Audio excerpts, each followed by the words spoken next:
നിശബ്ദത തളംകെട്ടി നിൽക്കുന്ന ആ രാത്രിയിൽ ഗേറ്റിനു മുന്നിൽ 2 തവണ തീപ്പെട്ടിക്കൊള്ളി മിന്നി പരിമളയുടെയുടെ മേനിയാകെ കോരിത്തെരിച്ചു. പരിക്ഷീണയായിരുന്ന അവളിൽ ഒരു നറുമന്ദഹാസം വിരിഞ്ഞു.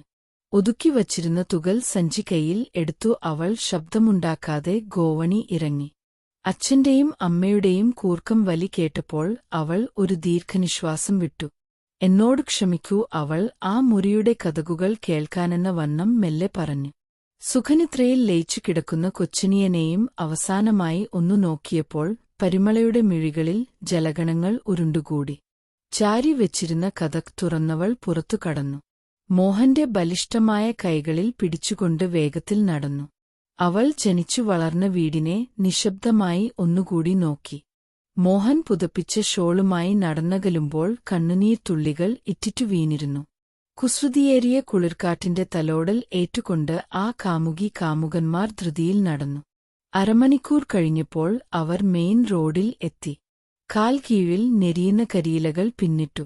വെളിച്ചം മങ്ങിയ ഇടവഴിയിൽ നിന്നും റോഡിൽ എത്തിയപ്പോൾ മോഹനനും പരിമളയും സമാധാനത്തോടെ പരസ്പരം നോക്കി നെടുവീർപ്പിട്ടു. ആരെയോ കാത്തുനിൽക്കുന്ന പോലെ നിന്നിരുന്ന ടാക്സിയുടെ അടുത്തുപോയി മോഹൻ ചോദിച്ചു, ഡ്രൈവർ, ഇപ്പോൾ പോകാമോ? എവിടേക്കാ? ഉറക്കച്ചടവിൽ നിന്നും മുക്തനായ ഡ്രൈവർ ചോദിച്ചു. റെയിൽവേ സ്റ്റേഷനിലേക്ക്. എന്തോ അപാകത ഉണ്ടെന്ന് മനസ്സിലാക്കിയ ഡ്രൈവർ പറഞ്ഞു, 50 രൂപ അധികം തന്നാൽ വരാം. ശരി, തരാം.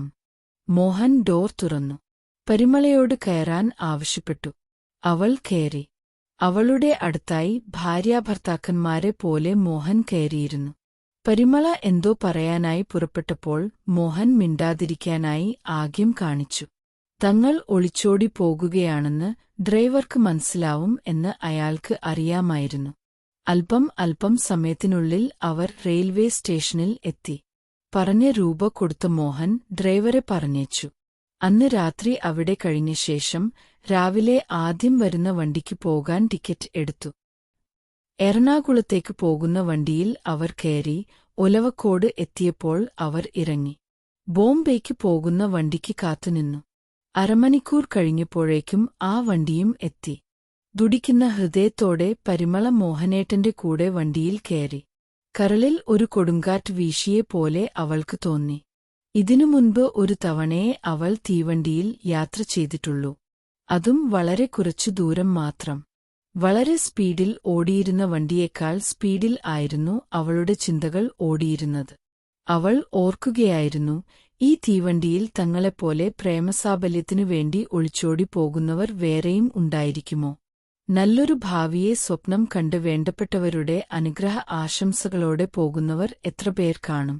ഓരോരുത്തർക്കും അവരുടേതായ കഥകൾ കാണുമായിരിക്കും. എല്ലാവരും അത് മറ്റുള്ളവരെ അറിയിക്കാതിരിക്കാൻ പാടുപെടുന്നു. എത്ര വിചിത്രമാണ് ഈ ലോകം! സൂര്യൻ പടിഞ്ഞാറെ ചക്രവാളത്തിലേക്ക് ചാഞ്ഞുകഴിഞ്ഞിരുന്നു. അകത്തേക്ക് അടിച്ചു കയറുന്ന ചൂടുകാറ്റും തീക്ഷ്ണമായ വെയിൽനാളങ്ങളും കരിമ്പന കൂട്ടങ്ങളും. മോഹൻ ജനാലയുടെ ഷട്ടർ ഇട്ടു. ഏതാനും നിമിഷങ്ങൾ കഴിഞ്ഞപ്പോൾ വണ്ടി ഒരു കുലുക്കത്തോടെ നിന്നു. പരിമള തല ഉയർത്തി നോക്കി. പ്ലാറ്റ്ഫോമിലെ തിക്കും തിരക്കും നോക്കി അവൾ ഇരിക്കുമ്പോൾ മോഹൻ പുറത്തേക്കിറങ്ങി. പരിമള പരിഭ്രമിച്ചു. യാത്രയാക്കാൻ വന്നവരും വണ്ടിയിൽ കയറുന്നവരിൽ ചിലരും കണ്ണുകൾ തുടയ്ക്കുന്നു. സ്വാന്തന വാക്കുകൾ. ചെന്നെത്തിയാൽ ഉടൻ കത്ത് അയക്കാൻ ഓർമ്മിപ്പിക്കുന്ന മാതാപിതാക്കളും സഹോദരങ്ങളും. 5 മിനിറ്റ് കഴിഞ്ഞപ്പോൾ മോഹൻ തിരിച്ചെത്തി, കൈയിൽ 2 വാരികകളുമായി. ഇതു വായിച്ചുകൊണ്ടിരുന്നോ? ഒരു പുഞ്ചിരിയോടെ മോഹൻ പരിമളയുടെ നേർക്ക് നീട്ടി. ചായയുമായി ഒരു പയ്യൻ വന്നപ്പോൾ മോഹൻ വിളിച്ചു. 2 ചായ വാങ്ങി. 1 പരിമളയ്ക്ക് നീട്ടി. വേഗം കുടിച്ചു താ. വണ്ടി വിടാറായി. മോഹൻ ഓർമ്മിപ്പിച്ചു. വണ്ടി വീണ്ടും നീങ്ങിയപ്പോൾ പരിമള വാരിക മറിക്കാൻ തുടങ്ങി. തുടർക്കഥകൾ ഓരോന്നായി വായിക്കാൻ തുടങ്ങി. പഴയ ഉത്സാഹമൊന്നും തോന്നുന്നില്ല. സമയം കളയാനായി എന്തോ ഒന്ന് വായിക്കുന്നു എന്ന് മാത്രം. അല്ലെങ്കിലും ഭീതി നിറഞ്ഞ മനസ്സിൽ സന്തോഷത്തിന് എന്ത് സ്ഥാനം? ഓർക്കുക ഇല്ലെന്ന് എത്ര ശ്രമിച്ചിട്ടും ക്ഷണിക്കപ്പെടാത്ത അതിഥിയെപ്പോലെ വീടിനെക്കുറിച്ചുള്ള ഓർമ്മകൾ അവളെ വളയുകയാണ്. വീട് വിട്ടിറങ്ങുമ്പോൾ ഒരു പ്രതികാരമനോഭാവം ആയിരുന്നു മനസ്സിൽ. അമ്മയുടെ ദയനീയമായ മുഖവും അച്ഛന്റെ കോപാകുലമായ മുഖവും. എന്റെ പൊന്നു ചേച്ചി എന്ന് വിളിച്ചു കരയുന്ന രഘുമോൻ. അമ്മ മാറത്തടക്കി പിടിച്ച് കരയുകയാവും. ചുണ്ടോടടുത്തെത്തിയ മുന്തിരിച്ചാർ ആസ്വദിക്കും മുമ്പ് ആരോ തട്ടി എടുത്തല്ലോ എന്ന് അടക്കാനാവാത്ത വൈരാഗ്യത്തോടെയും പല്ലു ഞെരിക്കുന്ന രാജേട്ടൻ. എന്തുവന്നാലും വേണ്ടില്ല, അവളെ കണ്ടുപിടിച്ചേ അടങ്ങൂ എന്ന് ശപഥം ചെയ്തിട്ടുണ്ടാവും. കല്യാണവീട്ടിൽ പെണ്ണിനെ കാണാനില്ല എന്ന പരാതിയുമായി എല്ലാവരും അടക്കം പറയുകയായിരിക്കും. അപമാനഭാരം താങ്ങാൻ ആവാതെ അച്ഛൻ എന്തു ചെയ്യുമോ ആവോ. എനിക്കിനി അങ്ങനെയൊരു മകൾ ഇല്ലെന്ന് പറഞ്ഞ് ആക്രോശിക്കുകയാവും. നാട്ടുകാർ അവർക്ക് കഴിയും പോലെ കെട്ടുകഥകൾ പറഞ്ഞു പരത്തുക ആയിരിക്കും. മിണ്ടാപ്പൂച്ച കലമുടക്കും എന്നല്ലേ പ്രമാണം എന്ന് പറഞ്ഞിട്ട് രസിക്കുകയാവും. ഇൻസ്റ്റിറ്റ്യൂട്ടിലെ കുട്ടികൾ വിശ്വസിക്കാനാവാതെ മൂക്കത്ത് വിരൽ വയ്ക്കും. എല്ലാത്തിനും ദൃക്സാക്ഷിയായ മല്ലിക മാത്രം നിശബ്ദയായി എല്ലാം കേട്ടിരിക്കും. അവളെങ്കിലും ഏകാന്തതയിൽ അവളുടെ ചേട്ടനും പ്രിയപ്പെട്ട കൂട്ടുകാരിക്കും ഭാവുകാശംസകൾ നേരാതിരിക്കില്ല. ട്രെയിൻ പാഞ്ഞുകൊണ്ടിരുന്നു. അന്ന് വൈകുന്നേരം ജയന്തി ജനത ബോംബെ സെൻട്രലിൽ എത്തിച്ചേർന്നു.